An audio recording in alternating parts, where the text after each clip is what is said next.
Hello, hello, everyone. Welcome to the National Society of Black Wedding and Event Professionals.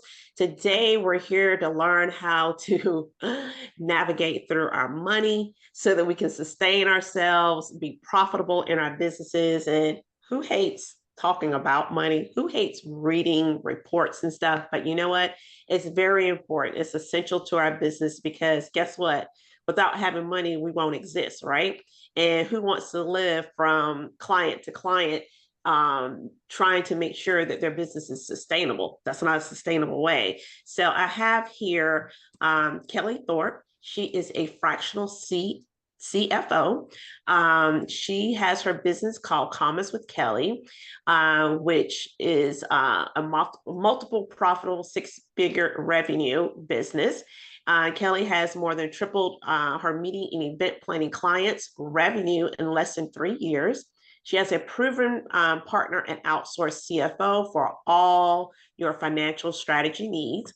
She was recognized as a 2024 top 50 CFO in the world, and her team has been nominated as a top 100 finalist finance team by On Conferences. We're super excited to have Kellé here with us today. And Kellé, before we start, I always like to ask speakers, what is one fun fact about yourself? Ah, um, I'll just go to whenever someone asks me that question, this is usually my answer, and it usually does surprise people. So I'll stick with that.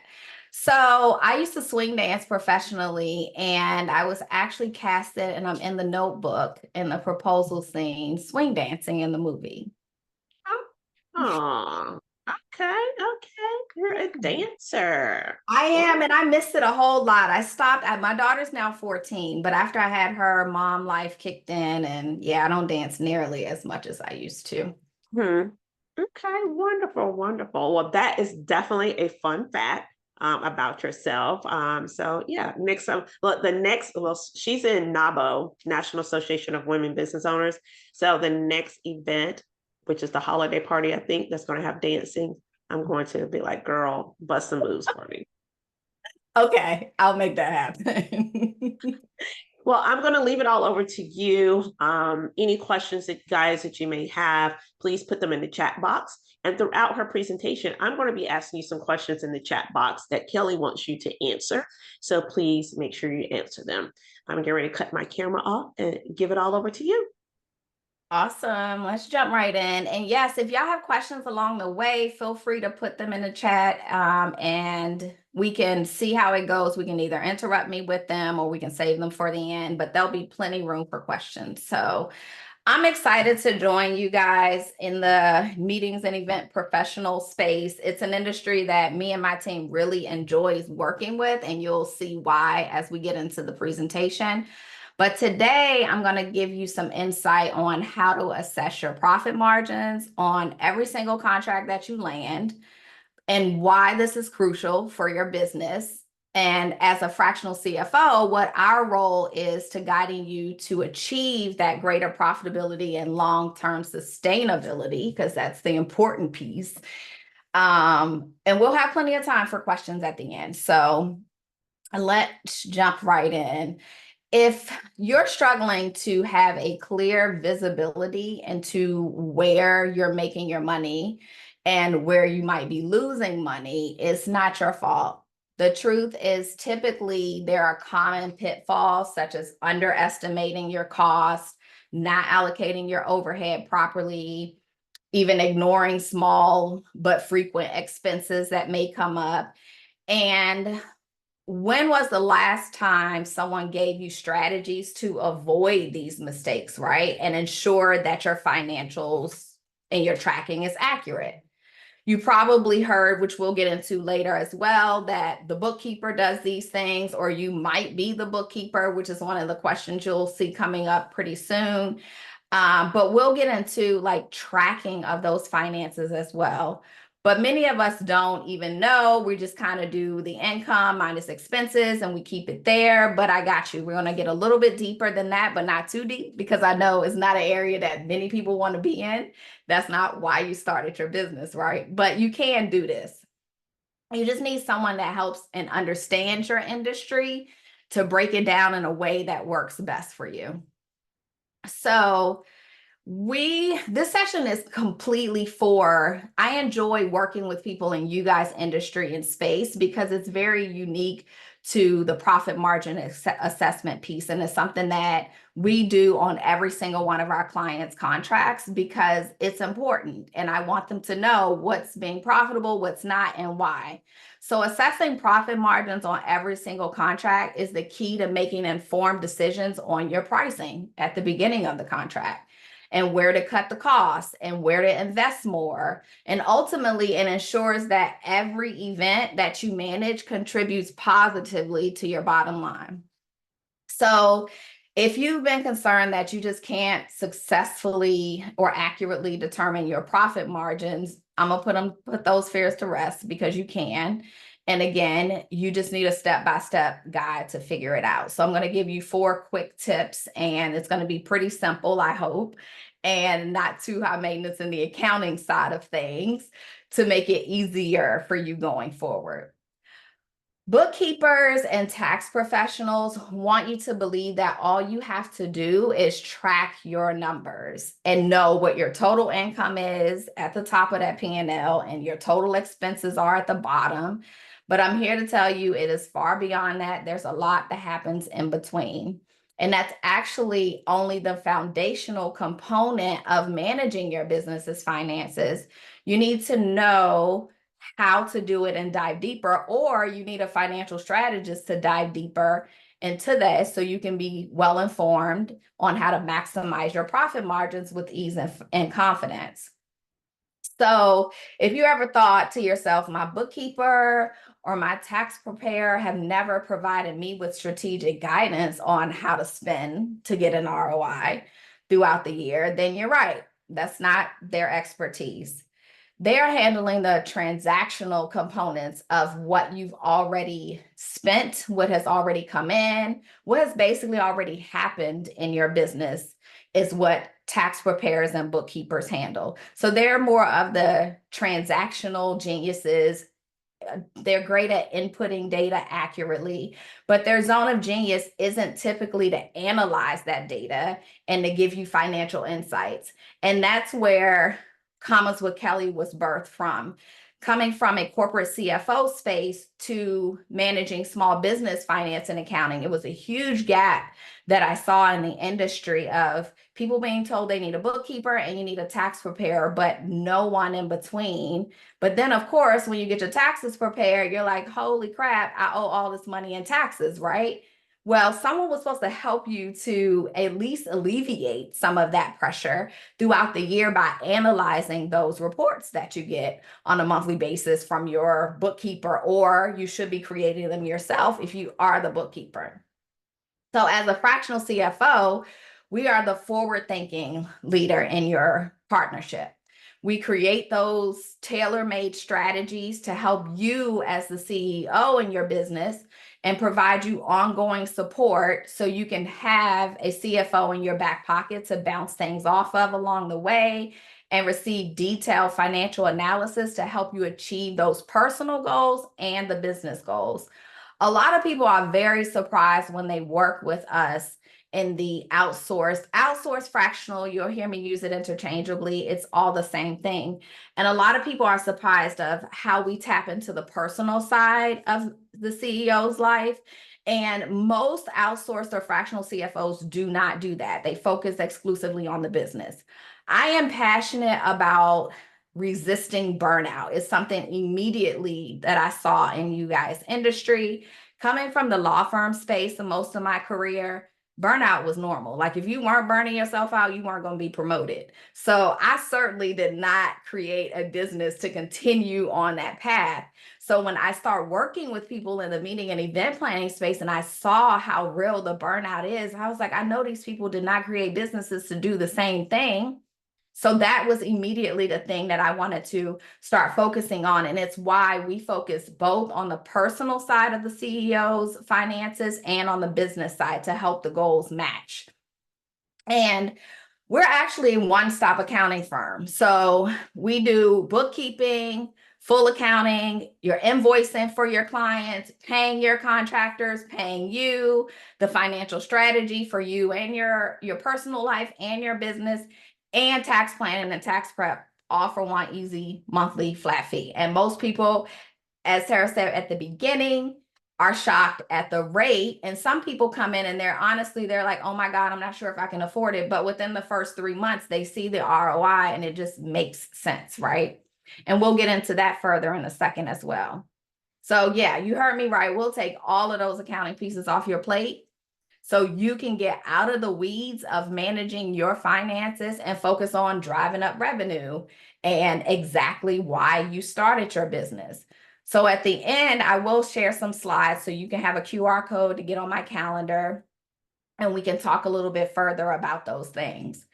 But I want to expand a little bit on the introduction and share a little bit more of my background so you can understand why I'm the non-judgmental accountant and I'm passionate about your business being financially healthy, and why I'm not the typical boring, introverted, behind a spreadsheet accountant that most people are used to seeing.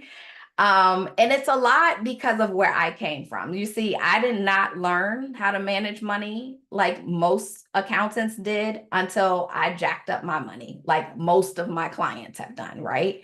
So I jacked up my credit, jacked up my finances in my early 20s, and later needed to repair all of that.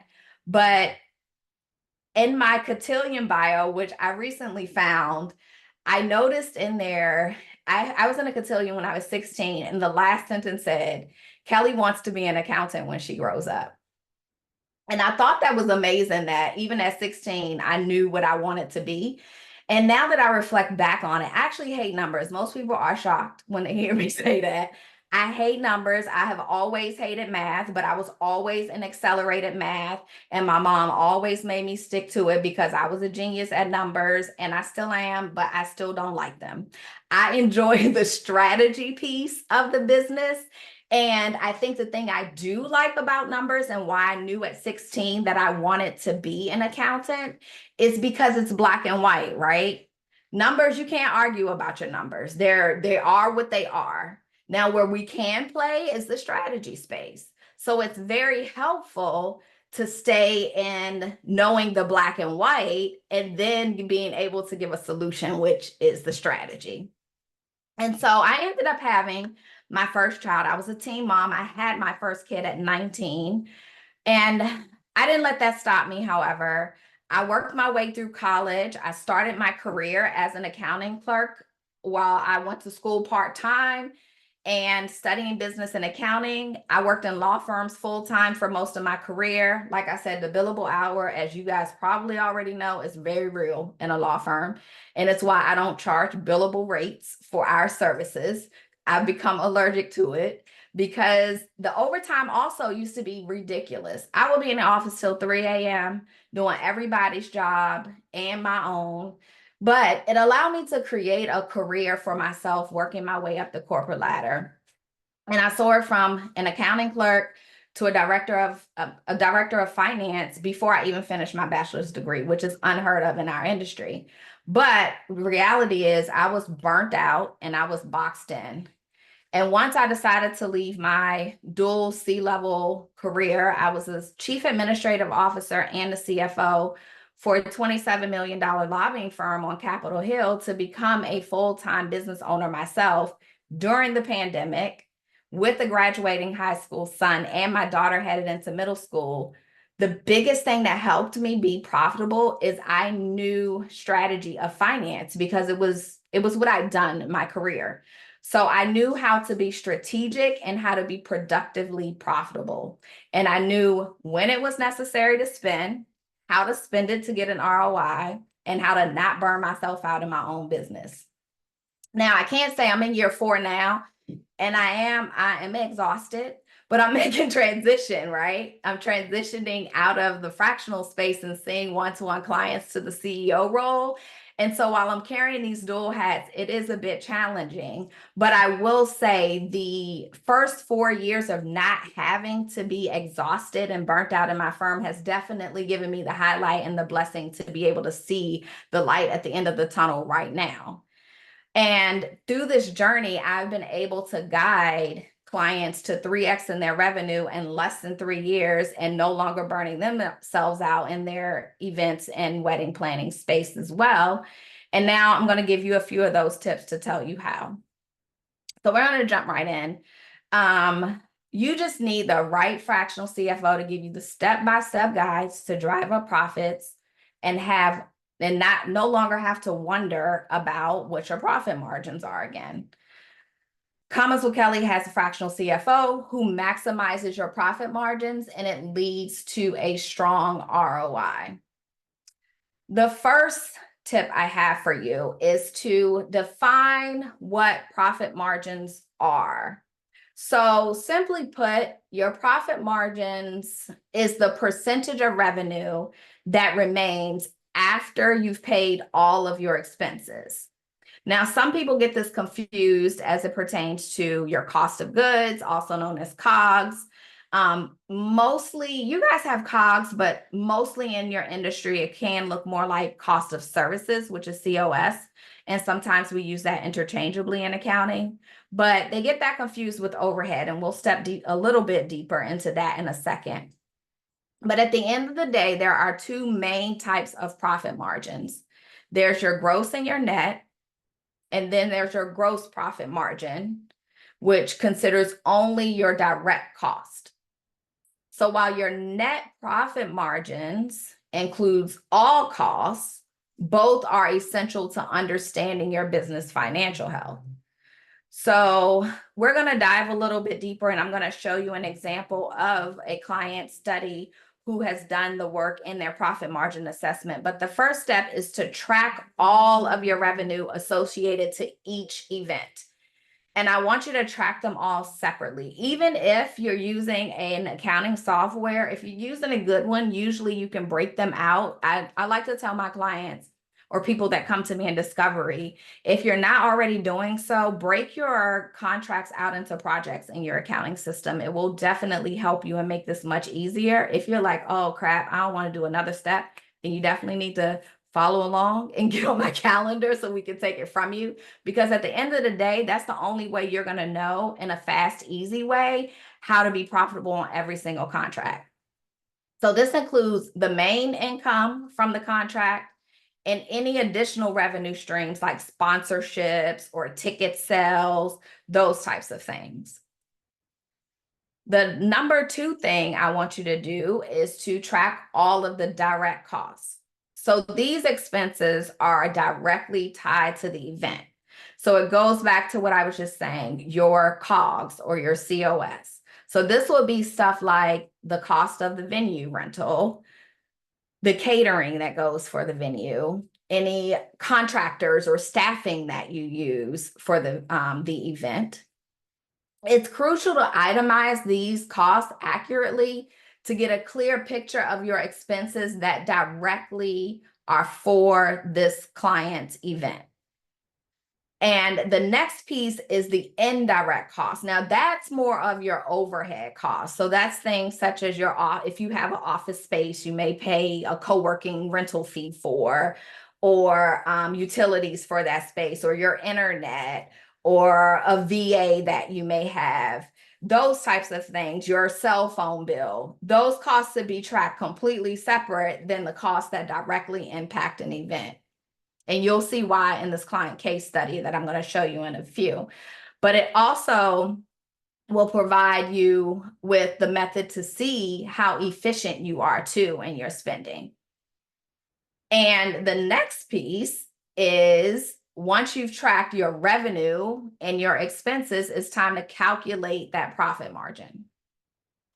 So the formula is actually pretty straightforward. I know it can be intimidating because it's like, oh crap, numbers, but it really isn't that difficult. So you're going to take your total revenue, which is the first number we talked about, all of the income that comes in, and you're going to subtract that direct cost, which is your cost of sales, cost of goods, and that's going to give you your gross profit margin at that point.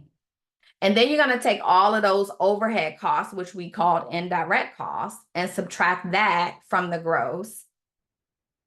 And then once you divide, and I'll show you the formula so you can actually have it spelled out you can take a screenshot of the slide or jot it down. And you're going to divide that by revenue times 100. And to make this process easier, again, I recommend that you just get an accounting software. Stop using these Excel spreadsheets because you're going to continue to drive yourself crazy. Get an accounting software, QuickBooks. I know it can be intimidating. And believe me, some people don't realize how much time it will take off of your plate if you just hire someone to do it. I have a whole other talk I do about strategically assessing your profitability. And a huge part of that is learning how to outsource and how to get an ROI. So it's a major thing that I think small business owners are often scared to outsource, but it's a legitimate reason. And it's often because they don't have a person in their back pocket to help them say, if I'm going to outsource this, at what point do I see the ROI and how do I get there faster, right? So that's a key part of this whole thing and why you want to work with someone that can help you to assess that so you can potentially grow faster. And that's how our clients see that 3x so quickly. So I am going to share my screen with you. Let me just give you 1 second. And hopefully you guys can see it just fine.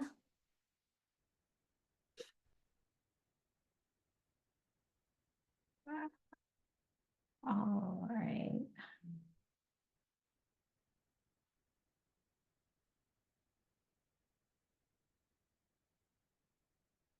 All right, so let's see. Hopefully you guys can see my screen now. Awesome. I think you can. If you can't, then just interrupt me and let me know. But you should see a good old P&L. You guys, I'm sure you love to see them. It's some of you review on a monthly basis, right? Probably not. And we will talk more about that in a second. But this is a real life client of ours. I have, as you see, redacted the information for confidentiality, but this is a real life example of a case study where accurate profit margins and assessing those significantly improve this business's outcomes. So you'll notice this business saw almost an immediate ROI and increased profitability in less than a year after hiring Commas with Kellé as a fractional CFO. You'll notice in the total income line item, compared to the prior year, they had 149% growth increase in sales revenue from January to April. That's not even halfway through the year compared to the prior year. And they had already grown almost 150%. A couple factors that contributed to this growth was the institution of us providing them with guidance on how to best approach bidding on all of their projects or contracts. And yes, their cost of goods, as you'll see in that next section, was substantially increased by 123 approximately percent. Or I think it's actually 124%. Yeah, almost 125%. And as we know, more growth always costs more money. It's more money, more problems, right? But it doesn't have to be more problems because you'll see how that impacted them even better in the end. So yes, their spending in the COGS section did go up substantially, 125%. But again, that's inevitable and comes with the territory of growth. But this is where it's important to have a strategist to help you offset that, or you will be scared as hell because you're like, why? I grew 150%, but I'm spending 125% more. And that's a relevant concern to have. And that's why we got our clients to the best way to do this and still increase the profit, as they did by 26 point, I think it was like 26%. We'll pop down to that in a second. But you'll notice as an improved gross profit margin of 198%, which is this number right here, compared to the prior year, The strategies implemented to achieve this were primarily through price adjustment, which we identified when we did the by contract or by project basis, and the new lead gen that was bought in through new contracts. So it's a double-edged sword, definitely. And this is the final section of that same P&L. So overall, positive net income for this period was an incredible 124% increase. This is what I'm talking about when I say you have to know how to strategically spend. They went up and they spent 125% more than they did the prior year, but they earned 125% more than they did the year prior. And the factors contributing to this growth, which has provided better financial stability, profitability, and has given them significant liquid cash flow, which we ended up reinvesting in the business and moving to high yield savings accounts, which we can talk more about that in our one-to-one to make their money work more for them. So I'm going to I want to give you, this was a real client case study, but I have one from a client in your industry as well, who was on a webinar just like this that I hosted on my own platform though. And it was amazing because I asked her at the beginning, like, why are you here? You're a client, you don't need any of this. And she just wanted to hear how the webinars were conducted, but she came off mute and gave this incredible testimony. And I knew with her permission, it would be so beneficial for you guys to hear directly from her. So I'm going to share this clip in 1 second. I do have to say that Kelly's insight was instrumental in meeting priorities growth. It's a small company. I've had it for 16 years. And what she really, and I'll say forced for lack of a more politically correct word, but she forced us to look at every client. And so we hired a business manager who now provides reports to me and my colleague, Jennifer, to look at where we are. And then, quarterly, Kellé backs that up with the balance sheet and the P&L statement that our new CPA loves. And so we have one client who's a long-term client, and they want us to reduce our rate because our contractor is out earning the full-time staff. So I had the conversation last night. Well, we're at X%. We could go down some, but we can only go down, X dollars an hour. And it's because we had that conversation with Kellé that we know we're staying at 1% and we will not go below that.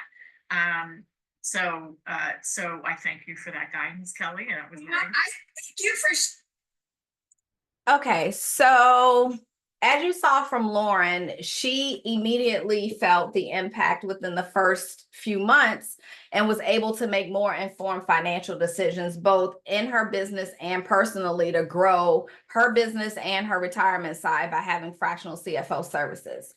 So I wanted to give you guys, these are the 4 tips that I just went over. Feel free to screenshot them. I'll give you a QR code in a second that we can go if you have even further questions you want to dive deeper, but you may not feel comfortable asking them now. But I will say, I always suggest people ask them because 9 times out of 10, every question you're going to ask in a one-to-one, I'm answering them over and over again because other people want to know. And we can always, if you want to keep it more confidential, you can just direct message your question and we can keep it more general, but definitely ask the question because it's likely another question that someone else also would like to know the answer to or didn't even know to ask. So as you'll see, the real client results, the benefits of accurately assessing your profit margins is a game changer. It really is for the sustainable growth. But I'm not going to overlook the reality in that you likely don't even want to manage the numbers in the first place. So doing these 4 steps may be a little bit more intricate than you even care to do. And so my approach as your fractional CFO is to be your on-call financial executive partner without a 6-figure salary on your payroll, and have someone that has the experience in your industry, which is very rare in the outsourced accounting space, but someone that's familiar with helping numerous clients to transform their operations, increase their profitability, and upwards of 3xing, so they know how to bid better on contracts.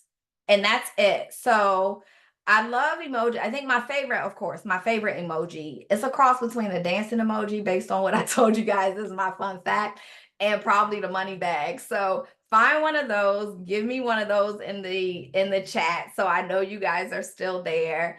And I want to also pop in and let you know that I kept this very brief for a couple reasons. I didn't want to be talking at you for a whole period of time. I want to leave enough room for Q&A for us to engage a little bit more, but also I don't want to waterboard you with too much content, because I hate it when I leave webinars and I got a bunch of notes, and they usually, I'm embarrassed to say, I got a whole corner over here at my desk. It's my notebook that they usually just sit in there, and by the time I get around to it, I have no idea where to start an implementation.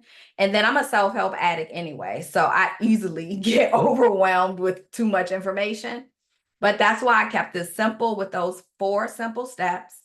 And those are the easiest ways. And again, I want to talk to you more about what are your questions, even if it pertains to anything I discussed. If it's not directly pertaining to anything I discussed, we can open it up and you can ask. But I'd like to know, what's your challenges in your industry? What's your challenges in your business? And let's talk them over. But I'm going to, let me see, before we come off mute or I address any questions that are in the chat, I want to show you, because oftentimes this is a helpful icebreaker slide, because people are like, oh my God, you're already in my head. So now that I've given you the initial steps that my clients take or we take for them, so they can see the ROI in the first 3 months of working with us and increase their revenue substantially, I wanted to show you what are usually the excuses, or what I hear from people that are ready and people that are like, not sure. And they really do see the benefit and are questioning, okay, am I really ready for this? And we're going to talk a little bit more about that in a second. So oftentimes, let me see something, the comma maker side, they're like, oh, I know, now that I know what a fractional CFO does, I know I need that. Or I can't afford to not invest. And one thing I will tell you is our services are a year contract. However, there's a 60-day out clause, because as a financial person of integrity, there is no way I can let you sit in a contract with me and your cash flow is an issue, and I'm going to overlook the fact that your cash flow is an issue and our services is a part of that impact, because we've not been able to drive the revenue increase that we thought we were. So there's always a 60-day out that you can exercise, or we can exercise, to either pause or step down depending on the level of service you're in. But the goal is so you can see the ROI. I don't want you focusing on how you're going to pay us. I want you focused on the projects and how you're going to stay in your zone of genius to bring in more high revenue. So what I'm offering today is a free, if you use QuickBooks Online, I will offer a free assessment of your QuickBooks Online account.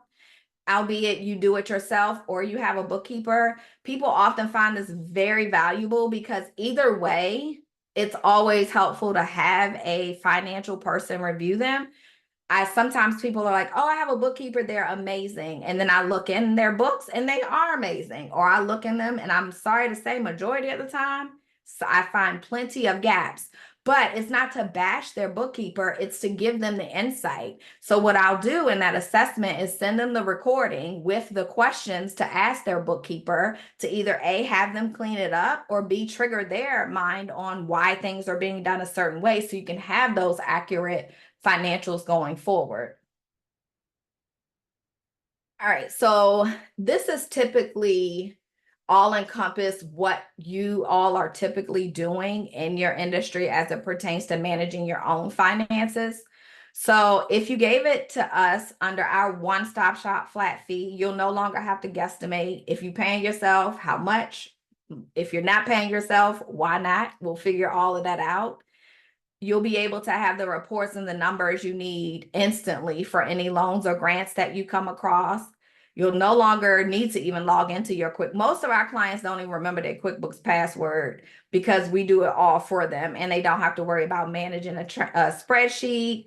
They're not winging it anymore. They're not burning themselves out, having to do a dreaded accounting assessment, or just praying and keeping their fingers crossed that they're profitable. They don't have to invoice their clients, payroll, none of that. We take it all away from them so we can focus on what's happening day to day, because we're looking at your numbers every single day, so you don't have to. And that way, by the time you meet with us monthly or quarterly, depending on the plan, we know what the strategy is to tackle these numbers, what we need to do, what the story is behind your numbers. So you no longer have to sit in the space all by yourself and wing it and try to figure all of it out. And before we jump into the questions, these are just a few Google reviews that if you go to Google us, you'll see on the site as well. Some of these people are in your industry, others, they're all in the professional service-based side of things. Some are therapy practices, psychologists, it all varies. But at the end of the day, a lot of them came to us embarrassed about where their numbers were, as you'll see a consistent pace of what they said.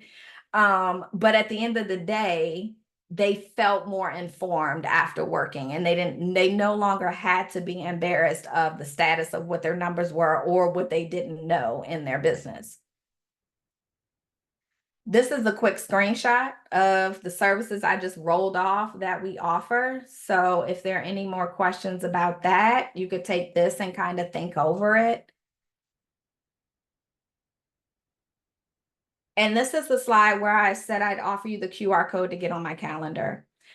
So we find that, because again, I don't want to put you in something I know you cannot afford right now. Typically, the people who can afford our services are at about $250,000 in gross revenue. Now, we have had people come in closer to the 200 mark and definitely see results. I can tell you, in the 4 years we've been in business, there's only been 2 clients that have come in and have had to exit out before the first year ended. One was because she was a new psychology practice and she realized, I need a whole W-2 job. I'm not disciplined enough to manage my own business and my time. So she exited and went back to a W-2 role.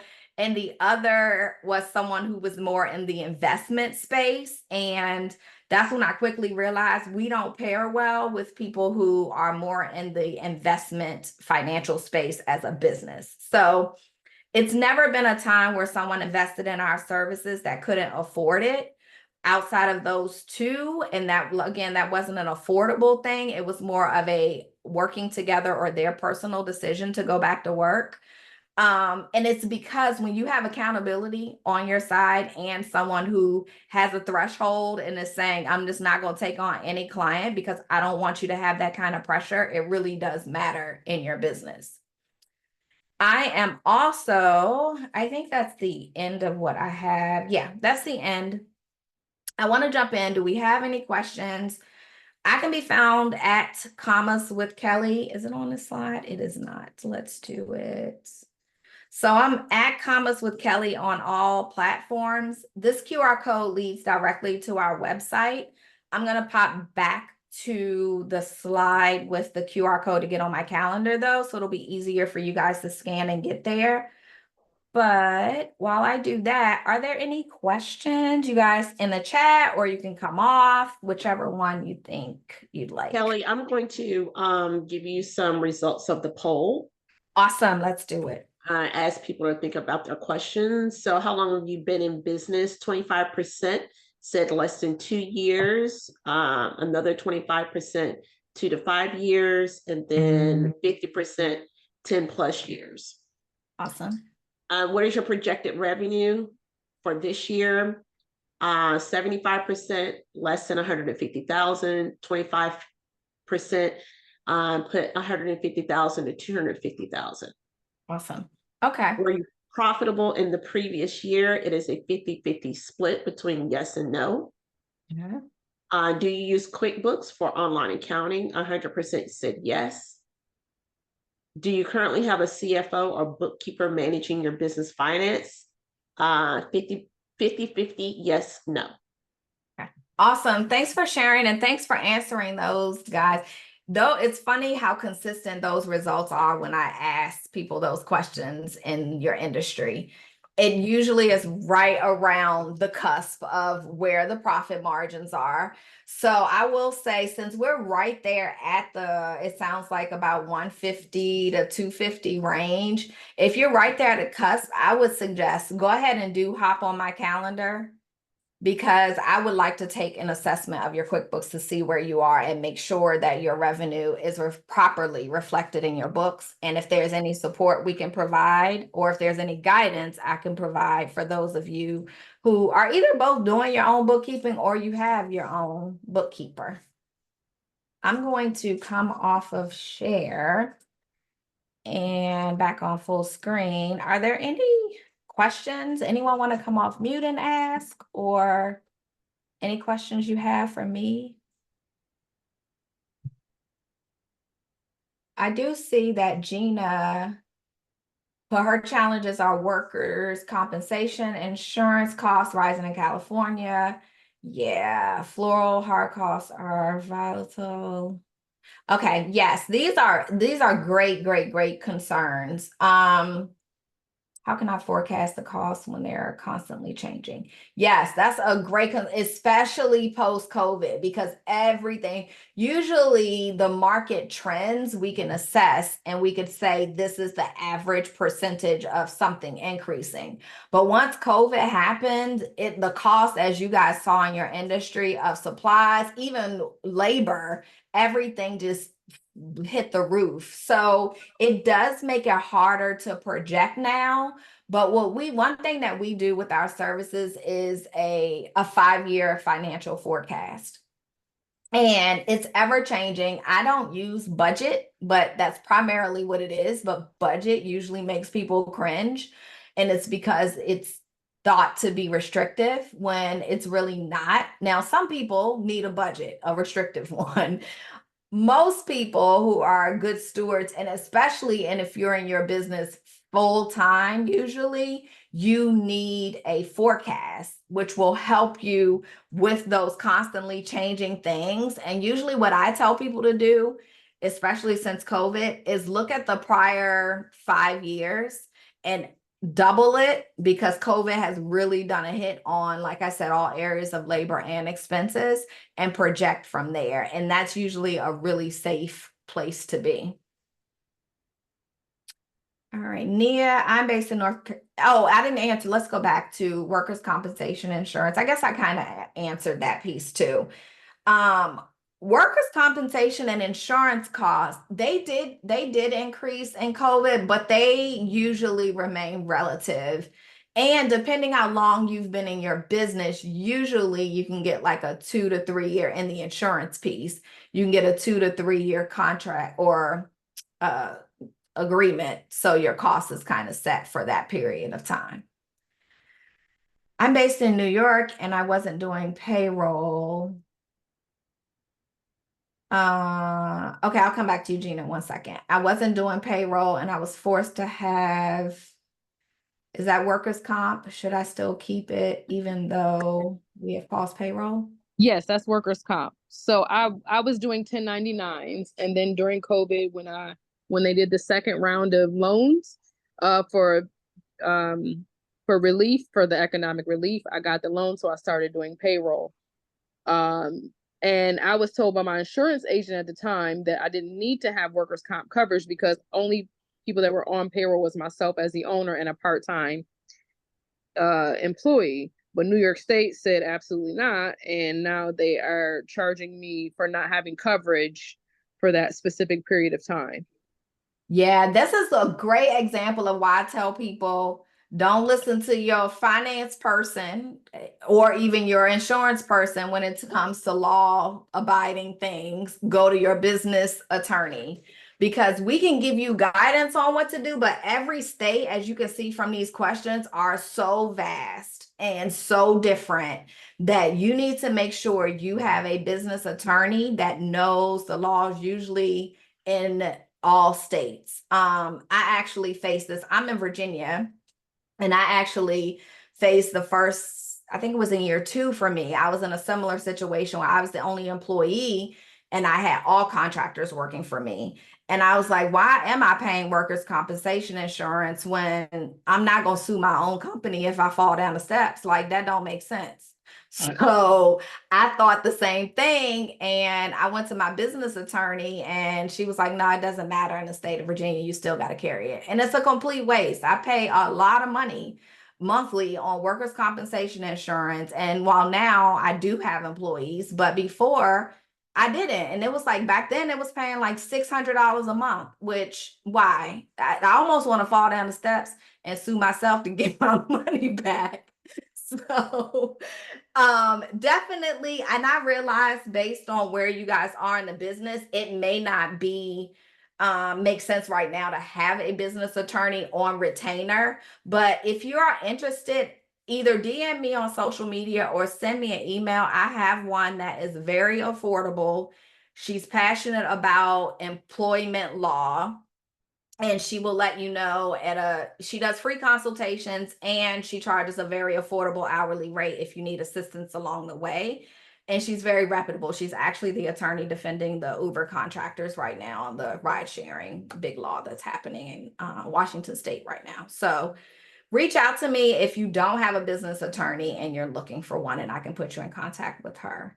Okay, Gina, I see. Yeah, that goes back to what I was saying about we give you general advice, and California, as everyone knows, is very different. They're the most picked on states that most states other. Exactly, because we're special. We're special. Yeah, so y'all are very special. But I mean, to kind of piggyback on what Nia was saying, I'm a solopreneur, and my workers' comp went up from last year to this year. And I asked my insurance agent why. And he said, well, California, the insurance companies are pulling out of California.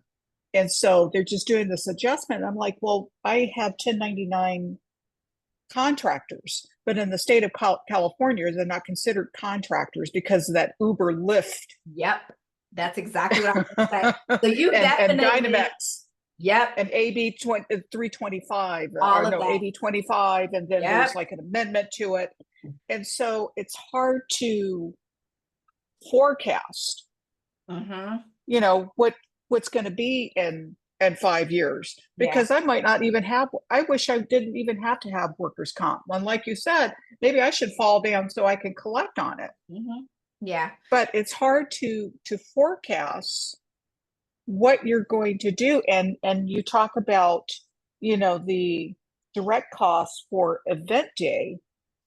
Everybody's, the 1099s rates vary, and their mileage varies. So I can do a ballpark, but it depends on the complexity of the event. I mean, if I need to have 4 or 5 deep coming in for the event, and it's like, 200 guests versus, 75 to 100 guests, that's going to be a smaller 1099 count. So it's kind of hard to calculate that direct cost. Yeah, it definitely can be. But what I have noticed, and one thing that Lauren, who you saw in the testimony, what we took off from her was we were able to figure out the trends, because she has a lot of large contracts that are large in dollar, but some are large in dollar but smaller in manpower, and some are larger in manpower and smaller in dollar. But over time, since we're paying attention, we can do projections based on each, especially if you work consistently in the same type of events or in the same company. Like if you have several, you do events for the same company over and over, or you use the same contractors. There are a lot of different variables, and that's the areas that I enjoy taking from you guys, so we can sit in all those variables and play with the numbers and the tracking and the mileage pieces and get as close to averages. And that's where you heard her talk about, we give you a bottom line number. And I literally tell my clients, don't bring me a contract that's lower than this percentage, because you're not going to yell at me when you come in not profitable or way under, when I told you stay within this projected profit margin. And that's exactly why we do that. And we figure out what that number is based upon what you're talking about. As far as the whole California, Washington State Uber, yes, it is. It's a lot happening right now. There's a lot that has been happening. I think this case has been very long. I think it's been a few years now. And it's still a lot going on. So I think it will be very helpful if you want for you to at least reach out to the person that I'm talking about, because while she may not be able to give you direct information about what's happening or what's to come, she could potentially help you at least with that workers' comp and forecasting piece based on what's happening. Yeah, I just sent you a DM. Thank you so much. Sure.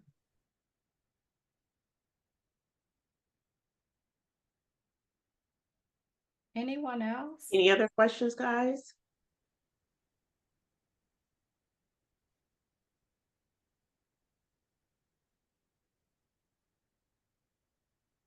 This has been awesome, and we're like right at time. I love it when that happens. Awesome.